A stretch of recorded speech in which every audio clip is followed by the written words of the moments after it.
What is up, everybody, and welcome back to another belt review. Today we're going to be checking out and reviewing the WWE Smoking Skull Championship belt. This is the title that Stone Cold used most of, I think it was like 98 to 99. It was his custom belt. I know The Rock had this for a second, and then I think The Undertaker and Vince McMahon. But other than that, it was all Stone Cold. This belt is probably up there with two of the most needed belts in the collection. This one and then the Big Eagle Attitude Era belt. Just because this is the belt that I kind of grew up on. I said it in the unboxing. When most people were watching The Ruthless Aggression, I was watching my VHS tapes that my uncle made me, which was all Attitude Era, sorry. And I watched those repeatedly. I probably know just about every episode in a long stretch. I could tell you front to back pretty much. So I needed this belt. I've wanted this belt since I was a kid. I had the Jack's little plastic belt, and a lot of people always ask me where it was. Why didn't I have this belt in my collection? I think I just procrastinated on it. I also really wanted a WF logo version, and you can't really find one of those. Plus the 2mm WF Fig Sync belt is just not for me. I don't like the feel of 2mm belts. So I'm probably going to upgrade from this in the future and get like an ORM or a Classic Shields just so I can have that WB logo or WBF logo. It just doesn't look right with the WB logo in my opinion.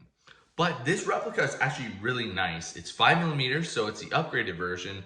They sold a 2mm version for the longest time, and then I think like 2 or 3 years ago they upgraded. So let's take a closer look at this belt. See, it has the beautiful barbed wire around the main plate. Kind of reminds me of the Attitude Era women's title. Actually, really reminds me of it. Pretty much the same shape, just kind of shrunk down. Still has the barbed wire tooling, almost the same font, which is crazy. Also, this kind of reminds me of the ECW title for some reason. Might be the same font. I might just be misremembering things. Then the background of the actual title looks like glass is breaking, which is awesome. Then you have two rattlesnakes getting ready to bite you on each side with a skull smoking. The only real paint on this besides black paint is of course the red for the logos, and then this smoke coming out, which is kind of like a gray. It's got that creepy little skull that's smiling at you. It looks evil as hell, but I love it. Got this weird little texture in here. Fun fact about replica belts from WWE Shop, it looks like it's paint, but this actually is not paint. This is plastic. It's like a plastic insert. And once in a while, you'll actually have some plastic inserts pop out. That's like that on every belt that's painted on WWE Shop. None of it's paint. It's actually plastic. I had actually had some black come off of my United Kingdom title. It was just complete plastic. Shocked the hell out of me at first. But it is 5mm plates. You can see the depth of the plates. Awesome belt. So glad. And it's got some weight to it. It's not the heaviest belt, but it's actually got a decent amount of weight. Then on the side plates, you can see like a rattlesnake wrapped around the WWE logo. Goes probably about the entire duration of the actual side plate. WWE logo at the top and then on the skull. Love the unique shapes of these side plates. I think they look awesome. And then we have WWE Attitude on this one. And this plate looks like glass breaking.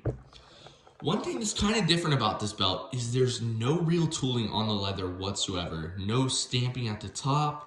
No real detail on the snap boxes. It's just really plain, but it does make up for it with this awesome rattlesnake or fake rattlesnake backing. It looks incredible. You can see the official WWE like little stamp certificate of authenticity, I guess you could say. And then the plates are completely mirrored on both sides. But overall, it's a really nice belt. There's not much they could really do to improve on this belt. I mean, maybe give it a slight curve. A slightly bigger curve. It does have a tiny curve, but every belt could have a better curve pretty much. Other than that, there's nothing they can really do. I mean, the WWE logo, you can't change much on that. It has no belt tip. I don't believe the actual belt had a belt tip either. The only thing I think it's missing is I believe there was a logo plate right here on the leather, on the official or on the actual belt. There was like a JMAR 2K or JMAR 99 or 98. He put that on most of his belts. So that's pretty much the only thing you could change about this belt to make it better. Not much you could really do, but this belt is absolutely beautiful. So let me lay it down a little bit and I'll just show over the plates that I did in the review. Here you can really see how thick those plates are. It looks beautiful, and you can kind of see that slight curve that this belt does have. And going along, and yeah, it's absolutely gorgeous belt. And if you don't mind the WWE logo, it looks incredible. So let me know in the comments below, are you a big fan of the Smoking Skull? And do you wish they would have went with the silver instead of the gold? I think the silver it looked cool, but it just wouldn't work as the main title, as this looked good with the gold.